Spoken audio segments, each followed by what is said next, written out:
کنول، آج ہماری چھٹی ملاقات تھی، لیکن جو ہی تم باہر نکلیں مجھے یوں لگا جیسے تم سے بچھڑے سال بیت گئے۔ پھر اسی کمرے میں تنہا بیٹھے کتنی دیر تک اوٹ پٹانگ سوچتا رہا۔ مجھے تو معاملہ گڑبڑ نظر آتا ہے۔ یوں محسوس ہوتا ہے جیسے طوفان نوح دل کے دروازے توڑ کر باہر آیا ہی چاہتا ہے، اور ایک دفعہ باہر تک پہنچ گیا تو پھر ساری کائنات اس میں ڈوب کر رہ جائے گی۔ ایک آتش فشاں ہے جو بس پھٹنے کو ہے۔ تم بہت خوبصورت ہو۔ یقین کرو اگر خوبصورت نہ ہوتی تب بھی میں تمہیں اتنا ہی چاہتا۔ حسن تو ایک اضافی اور بے معنی شے ہے، میری آنکھ میں ہے نہ تمہارے جسم میں، بلکہ ان دونوں کے درمیان پیدا ہونے والے رشتے کے احساس کا نام ہے، اور یہ رشتہ ایسا ہے کہ جب تم گزرتی ہو تو اس دھرتی اور آکاش کا جیسے دم تک آ جاتا ہے۔ زمانے کی وسعتیں تمہارے قدموں تلے سمٹ آتی ہیں۔ تم اپنی گہری آنکھوں سے جب دیکھتی ہو تو ساری دنیا نشے میں ڈوب جاتی ہے۔ تم ہی بتاؤ اس میں میرا کیا قصور؟ تم نے کہا تھا مستقبل کے متعلق کبھی بات نہیں کریں گے۔ ٹھیک ہے، بات نہ کرنا اور ہے، مگر سوچنا اس سے قطعی علیحدہ شے ہے۔ اظہار بیان پر تو پابندی لگ سکتی ہے، مگر میرے ذہن پر بھی کوئی قفل لگا جاؤ جو ہر لمحہ تمہارے سوا کچھ سوچتا ہی نہیں۔ میں کیا کروں؟ تم ہی کچھ سوچو، کوئی راستہ، کوئی طریقہ، کوئی حل، کچھ کرو۔ پچھلے چند دنوں سے خوف کی ایک عجیب کیفیت مجھ پر ہر لمحہ چھائی رہتی ہے۔ یوں لگتا ہے اچانک کوئی حادثہ ہونے والا ہے، کوئی تکلیف دہ سانحہ۔ جب تم اپنا سر میری چھاتی پر رکھے میرے دل کی دھڑکنوں میں اتر جاتی ہو، عین اس لمحے بھی مجھے خوف رہتا ہے جیسے تم پھر کبھی نہ آؤ گی، جیسے یہ ملاقات آخری ہے، جیسے میں تمہیں کھو دوں گا۔ ہاں، جب تمہاری آنکھوں میں جھانکتا ہوں تو مجھے ہر جانب اپنے لیے پیار ہی پیار نظر آتا ہے۔ اسی وقت پل بھر کے لیے یوں لگتا ہے کہ تم مجھے کبھی نہ چھوڑو گی، مگر پھر وہی اداسی اور خوف ذہن پر قبضہ جما لیتا ہے۔ یہی دیکھو نا، آج صبح تم خرم کے ایکسیڈنٹ کی وجہ سے کچھ پریشان سی تھیں، مگر میں تمہیں پھر بھی اپنے ساتھ مزنگ لے گیا۔ بعد میں مجھے اپنی خود غرضی پر پشیمانی بھی ہوئی۔ آخر تمہارا اس کا 2 سال سے ساتھ ہے، اتنی گہری وابستگی ہے، اسے دکھ میں دیکھ کر تمہیں خوشی کیسے ہو سکتی ہے؟ مجھے معاف کر دینا، میں تمہارے معاملے میں ذرا سا خود غرض ہو جاتا ہوں۔ کم بخت دل یہی چاہتا ہے کہ تم ہر وقت سامنے رہو، اس میں میرا بھی کیا قصور؟ یہ دل ایک ویران مندر تھا جس میں صدیوں سے انتظار کے دیے روشن تھے، سنسان خاموشیوں اور اجاڑ اداسیوں کا راج تھا۔ تم نے اس ویرانے میں قدم رکھا تو جیسے زندگی کے ناقوس بج اٹھے، بہاروں نے اپنا دامن پھیلا دیا، محبتوں کی سوندھی سوندھی مہک ہر جانب پھیل گئی۔ اس ویرانے کو دائم آباد رکھنا کہ تمہارے بعد یہاں کون لوبان کی خوشبو بکھیرے گا، اپنے وجود کے پھول نچھاور کرے گا، پھر کون یہاں نیم وا آنکھوں سے دیوی بن کر بیٹھے گا۔ رات بیت رہی ہے، ساری کائنات چپ کی چادر تانے خاموشی کے طوفان میں گم ہو چلی ہے۔ نیند کے خمار میں ڈوبی چاندنی ڈگمگاتے قدموں سے پھسل رہی ہے۔ شاید تم سو چکی ہو، اپنے ہاتھوں کو ایک بوسہ دے دینا، پہلی فرصت میں قرض اتار دوں گا۔ تمہارا پجاری۔ میری زندگی، جانتی ہو زندگی کتنی عزیز شے ہے؟ بالکل تمہاری طرح، مگر ظالم بے وفا بھی کس قدر ہے۔ کسی لمحے اچانک دامن جھٹک کر چل دیتی ہے، جانے کس جانب، پھر لوٹ کر نہیں آتی۔ اس کے باوجود انسان اس سے پیار کرتا ہے۔ بے وفا چیزوں کی پرستش انسان کی بہت بڑی کمزوری ہے، اس میں مجھ اکیلے ہی کا کیا قصور؟ یہ زندگی اور موت کا سلسلہ بھی عجیب ہے۔ کسی زمانے میں مجھے یقین تھا کہ موت کا اندیکھا پرندہ خدا کی مانند آکاش کے اندھیروں میں بستا ہے اور کسی انجانے لمحے بوڑھے عقاب کی طرح زندگی کے اجالے کو جھپٹ لے جاتا ہے، تب میں موت سے بہت ڈرا کرتا تھا۔ ایک عرصے بعد مجھے احساس ہوا کہ موت تو میرے اندر موجود ہے، میرے وجود کا ایک ایسا امکان جس کے بغیر زندگی کا ہونا ممکن ہی نہیں۔ ہر آتی سانس میری زندگی بھی ہے اور موت بھی، یوں میں ہر لمحہ مر بھی رہا ہوں اور زندہ بھی ہوں۔ ہر مرتا لمحہ نئے زندہ لمحے کو تخلیق کیے جاتا ہے، یہی زندگی کا زندہ پہلو ہے۔ تب موت سے میری دوستی ہو گئی کہ ہم دونوں ایک دوسرے کے محتاج تھے، مجبوری کی حد تک ناقابل جدا۔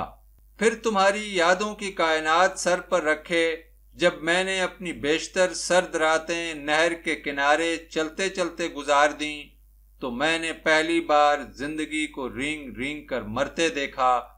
مجھے اپنے اندر ایک بہت وسیع مدفن نظر آیا، جہاں چند ٹوٹی پھوٹی قبریں، کچھ کتبے اور میری ان گنت لاشیں بے گور و کفن بکھری پڑی تھیں، اور میں ہر لمحے اپنی نئی لاش ہاتھوں میں لیے ماضی کی لاشوں کے ڈھیر پھلانگ رہا تھا۔ روتی تنہائیوں کے ہجوم میں اپنے بچھڑے آپ کو ڈھونڈتے ڈھونڈتے مجھے کئی بار یوں لگا جیسے تمہارے بغیر زندگی ایک طویل اور بے معنی موت ہے۔ لوگ تو پاگل ہیں جو سمجھتے ہیں موت کا کوئی وقت معین ہے اور انسان کسی خاص دن کسی خاص لمحے مرتا ہے۔ انہیں کوئی سمجھائے کہ بیچارہ انسان تو زندگی بھر مرتا رہتا ہے۔ جسے دنیا موت سمجھے بیٹھی ہے، وہ تو ایک ایسا مقام ہے جہاں انسان مرنا بند کر دیتا ہے، جہاں موت کو بھی موت آ جاتی ہے۔ لوگ موت کے مرنے کا سوگ مناتے ہیں، مگر زندگی کے مرنے پر کوئی نوحہ نہیں پڑتے، ہے نا دیوانے؟ آج صفدر آیا تھا، ہم دونوں ہاسٹل کے کھوکھے پر بیٹھے رات گئے تک تمہارے متعلق باتیں کرتے رہے۔ پوچھ رہا تھا ہم نے کب اس کے گھر آنا ہے۔ میں نے اسے بتایا کہ ہفتے میں ایک دن ملتا ہے اور دنوں کے حساب سے بدھ پڑتا ہے۔ پھر پوچھنے لگا تم اس سے بہت پیار کرتے ہو؟ میں نے کہا ہاں بہت، اتنا کہ میں خود بھی حیران ہوں۔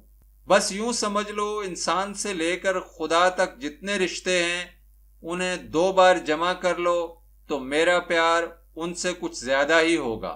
صفدر کہنے لگا میں بھی مسرت سے بہت پیار کرتا ہوں۔ میں نے پوچھا جب اسے ملتے ہو تو سب سے پہلے کیا کرتے ہو؟ صفدر نے بتایا اس کی آنکھیں چومتا ہوں، پھر ہونٹ، اور پھر میں ہنس پڑا اور کہا ہار گئے صفدر، میں تو سب سے پہلے اس کے پاؤں چومتا ہوں۔ وہ حیران سا ہو کر میری جانب دیکھنے لگا جیسے میری بات کا اسے یقین نہ آ رہا ہو۔ میں نے کہا ہاں صفدر ٹھیک ہے، پیار تو ہم دونوں ہی کرتے ہیں، بس تھوڑا سا فرق ہے، تم کسی کے دیوتا ہو اور میں پجاری، تم جیت چکے اور میں۔ صفدر کیا جانے جب تم چلتے چلتے رک جاتی ہو تو کائنات کی دھڑکنیں تھم جاتی ہیں، آبشاروں سے پھوٹتے گیت اور جھرنوں کا مدھر مدھر آلاپ تمہاری ہی مترنم مسکراہٹوں کی صدائے بازگشت ہے۔ تم کبھی اس زمین کے پیٹ پر ٹھوکر مار دو تو یہ غریب بھی میری ہی طرح خلاؤں میں بھٹکتی پھرے۔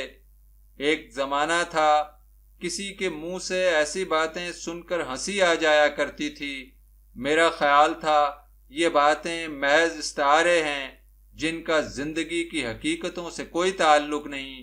میں سمجھتا تھا حقیقت سب کے لیے ایک سی ہوتی ہے، مگر اب مجھے احساس ہوا کہ ہر فرد کی کائنات اس کی ذات کے تہخانے سے ابھرتی ہے۔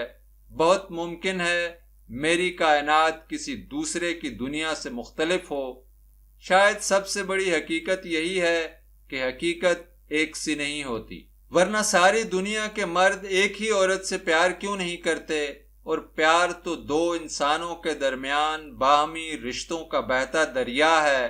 ذرا سوچو تو جب ہم پہلی بار ملے تھے ہمارا تعلق خاطر کتنا مختصر سا تھا، آج بات کہاں تک جا پہنچی ہے۔ میں نے ہر گزرتے لمحے تمہیں پہلے سے زیادہ قریب پایا ہے اور تم نے مجھے، اور پھر حقیقت تنہا نہیں ہوا کرتی، یہ بھی تو ایک حقیقت ہے کہ میں ایک چھوٹا انسان ہوں۔ ہم ایسے لوگوں سے مسرت کا ہر لمحہ چھین لینا اس دنیا کی بہت پرانی ریت ہے۔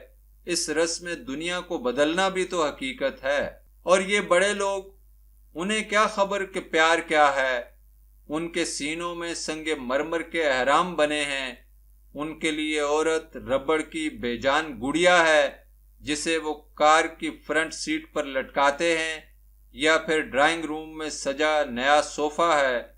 عورت کے گوشت کو نمک مرچ لگا کر کھاتے ہیں، شراب میں سوڈے کی جگہ حل کر کے پیتے ہیں، ایک کے بعد دوسری بوتل، نئے سے نیا گوشت، اچھوتا صوفہ۔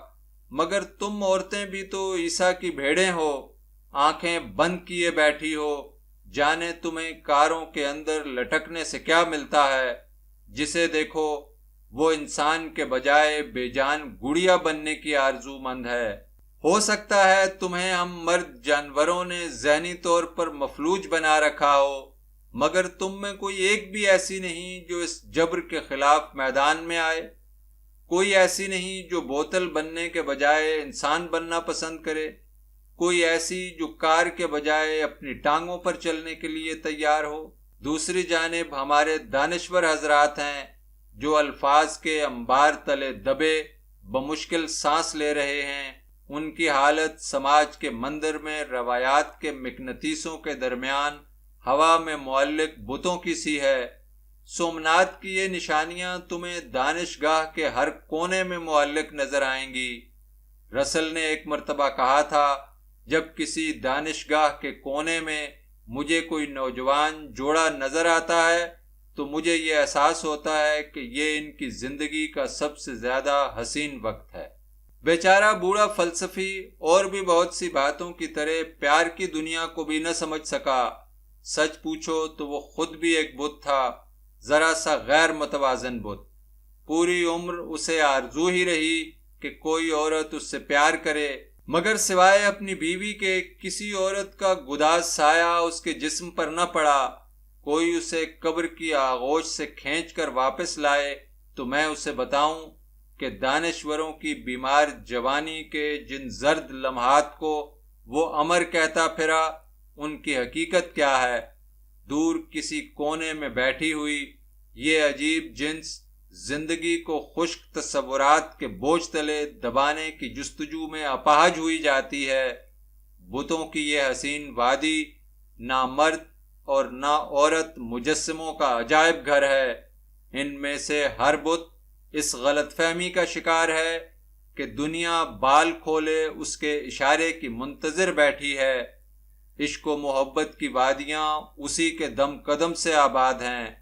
بیچارے لوگ، مجھے ان سب سے نفرت ہے۔ ان شاعروں نے بادشاہوں کی مدح میں قصیدے لکھ کر الفاظ کا چہرہ مسخ کر دیا ہے۔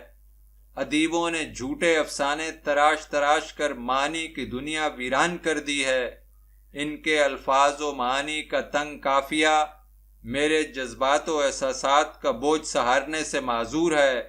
عشق و محبت کی بے جان روایتیں میری محبت کا اظہار کرنے سے قاصر ہیں۔ ان الفاظ کے درمیان میرے معنی نہیں سما پاتے۔ انہیں ڈھونڈنا چاہو تو وہ تمہیں الفاظ سے آگے ملیں گے۔ شاید پھر تم محسوس کر سکو کہ میرا پیار بھی روایات سے مختلف ہے اور میری نفرت بھی۔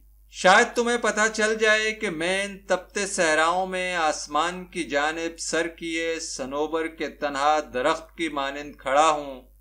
مجھے اپنے دل کی دھڑکنوں میں انجانی آہٹیں سنائی دیتی ہیں، کسی نئے زمانے، نئے دور کی اجنبی آوازیں، نئی محبتوں کے گیت۔